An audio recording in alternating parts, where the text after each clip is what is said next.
Welcome to From the Den podcast, providing Bears and NFL fans alike with compelling news, discussion, and debate. I'm your co-host Benjamin, joined alongside my dear friend and co-host Oren. Hey Benjamin, let's get right into it. As always, kickoff starts now. So Trubisky used to be used as more of like an athletic player in 2018 when he was making the Pro Bowl, playing well. He was seen scrambling a lot. And then in the 2019 season, it seemed like he was kind of out of his comfort zone. He was forced to throw more passes in the pocket. So what do you think happened to Trubisky scrambling? And do you say it's Trubisky's fault or really Matt Nagy's fault for not scheming more plays where Trubisky can get out of the pocket where he's more comfortable? I think that obviously Nagy could have schemed a few more plays to help out Trubisky, but when I think Matt Nagy was asked why doesn't Trubisky run the ball more, Matt Nagy said, "I don't know. We're telling him to." It was something. It wasn't as brutal as that, but it was something like we're trying to integrate more of running into our offense, and it seemed like it was saying like we're letting him run the ball. He's not running the ball. I think it comes from the fact that if you look at the stats in general, Mitchell Trubisky ran for 421 yards in 2018 versus 193 in 2019. He ran for 3 touchdowns in 2018, 2 in 2019, 6.2 yards in 2018, 4.0 in 2019. But it was only 20 attempts of a difference between 2018 and 19. So his scrambling might have went away a solid amount. 20 attempts is still a solid amount of going away, but it didn't disappear. But the stats, it looks like it disappeared. Looks like he just stopped running and he couldn't do anything really well. And what made Trubisky so good last year is that defenses couldn't really play man that much, because if they were to play man, then it would, it would make it easier for Trubisky to scramble out. And in 2019, they could play whatever because Trubisky running wasn't as big of a threat. And I think that Matt Nagy, I wouldn't blame Matt Nagy for it. I'll blame Trubisky for it. And I think that if Trubisky doesn't, he has the skill. Don't get me wrong, he has the skill. But the one thing that he has that he does better than most other quarterbacks is running. And when you don't use that to your advantage, then you're just throwing away probably your best quality, the thing that makes you better than other quarterbacks. And if he wants to win the job this offseason, he's going to need to use his scrambling more. He will.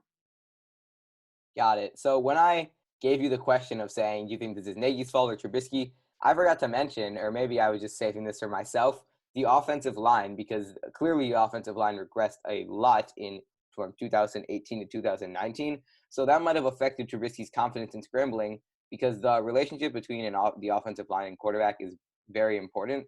If Trubisky isn't confident that when he moves out of the pocket, he'll still be protected and he'll still have good blocking, then he'll likely not want to go out of the pocket more if he knows he's going to get decked every time he goes.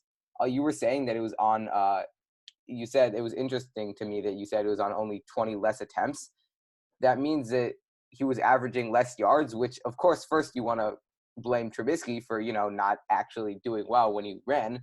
But this is what I was saying with the David Montgomery argument, where when you look at David Montgomery's stats, the Bears running back, he seems so bad. Well, a lot of that is truly the offensive line's fault for not giving him enough running room. And I think that the same can be said for Trubisky. Well, of course, he is running out of the pocket, so it's harder for the offensive line to block, and it's not as directly related to the offensive line as is the running back is to the offensive line. But still, I think some of the blame deserves to go on the offensive line for why Trubisky scrambling was worse this year, and that's likely a reason why he scrambled less. He was less confident in that O-line. Again, you could also blame Nagy, but that quote you said was interesting that, they're telling him to scramble and he isn't. But I really have no way to know how true that is. And finally, you got to blame Trubisky for some of it, for not being able to make the plays and scrambling, and for not being able to recognize that he is best out of the pocket. So he should be moving out of the pocket more rather than trying to stay in the pocket and making these bad throws. So Trubisky has to recognize his own weaknesses and his own strengths, and in doing that, he should have scrambled more. So what I will say is, if you look at it, Walter Payton's first game ever, he had 0 yards on, I think it was a solid amount of attempts, and it wasn't necessarily he did bad. I mean, obviously he would have done, if you played amazing, he would have got more than 0 yards. but his offensive line was so bad, he's getting stopped in the line 3 or 4 yards behind the line of scrimmage. He would make something of -4 yards. He would gain 4 yards every play. He would have lost 4 yards instead of gaining it. And it felt like the same thing happened with Montgomery this year. And I know we're not talking about running backs right now, but I think that also goes for the fact that Trubisky, that maybe his scrambling yards and confidence went away because the offensive line was just unable to block for him in situations where he would get just demolished. When you look at it, if there's a good pocket in the offensive line, it makes it a tiny hole for the quarterback, he can run through. But when you have half a second less or even 1 second less to throw the ball, you have less time to find that hole. And it's just so much harder to do it without that hole. And I think everything in the offense stems back to the offensive line. I think that the quarterback is the most important position, but I think that offensive line, everything revolves around an offensive line. If you enjoyed this episode of From the Den, please remember to subscribe, comment, and like this video. Or, if you're a Packers fan, remember to dislike and leave a nasty comment. Click the links on the screen to access additional content.